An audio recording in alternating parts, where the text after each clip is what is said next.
Doctor Lohia को मानने वाले लोग भी ये मानेंगे कि डॉक्टर लोहिया ने जन सामान्य को भगवान श्री राम के आदर्शों पर चलने की प्रेरणा देने के उद्देश्य से प्रतिवर्ष रामायण मेले का आयोजन किया करते थे। डॉक्टर लोहिया का ही एक ये बयान था कि बाबर, गजनी, गोरी, औरंगजेब लुटेरे थे, रसखान और रहीम हमारे पूर्वज। कई दिनों से हम देख रहे हैं कि माहौल बिगाड़ने का प्रयास हो रहा है। हल्द्वानी तक का उदाहरण दिया गया है साउथ में। सरकार अपनी जगह पे पूरा प्रयास करती है कि हमारे राज्य में कोई उपद्रव न हो, अशांति न हो, लेकिन कहीं न कहीं एक ये आभास हो रहा है हमको कि माहौल खराब करने का एक प्रयास हो रहा है। बात की गई श्री राम जन्मभूमि की, साक्षात भगवान श्री राम ने अवतार लिया। काशी नगरी जो भगवान शिव के त्रिशूल पे टिकी हुई है और भगवान श्री कृष्ण की जन्मभूमि, श्रीमान स्पष्ट है दीवाल के ऊपर शिखर तोड़ करके गुंबद बना देने से ये गंगा जमुनी तहजीब नहीं होती, आक्रांताओं द्वारा तोड़ा गया है।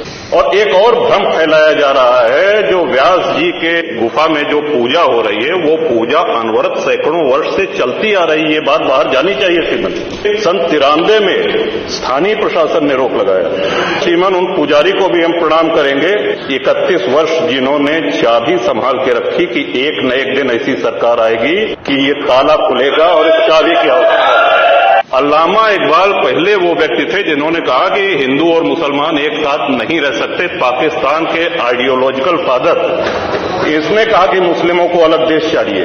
जिन्ना को रास्ता बताने वाले, जिन्ना को उकसाने वाले और पाकिस्तान के पक्ष में भारत के मुसलमानों ने वोटिंग करी, जिसमें 98% लोगों ने कहा कि हिंदू और मुस्लिम साथ साथ नहीं रह सकते। इस बात पे लेकर के बंटवारा हुआ और सारे जहां से अच्छा जो कविता सुनाई गई वो अधूरी है। 2 पंक्ति उसकी हम भी सुना दे रहे हैं कि ए आब रूद गंगा, वो दिन है याद तुझको, उतरा तेरे किनारे जब कारवां हमारा। कि गंगा के वो मैदान तुमको याद है जब हमारा कारवां उधर से आक्रांताओं का कारवां आया था। चीनो अरब हमारा, हिंदुस्तान हमारा, मुस्लिम है हम, वतन है सारा जहां हमारा। ये तरानाए मिल्ली की पंक्तियां हैं, अल्लामा इकबाल ने 1910 में लिखी थी। श्रीमान, जो भी संकट में आया उसको हमने अपनाया। कभी किसी हिंदू ने नहीं कहा कि हम मुसलमान के साथ नहीं रह सकते। अगर बाबर और औरंगजेब की अनुसरण करेंगे, उनका अनुकरण करेंगे, तब तो शांति की कोई गारंटी नहीं। और ये हम लोगों का सौभाग्य, इस पीढ़ी का सौभाग्य है कि अपने जीवन काल में भगवान श्री राम के भव्य मंदिर का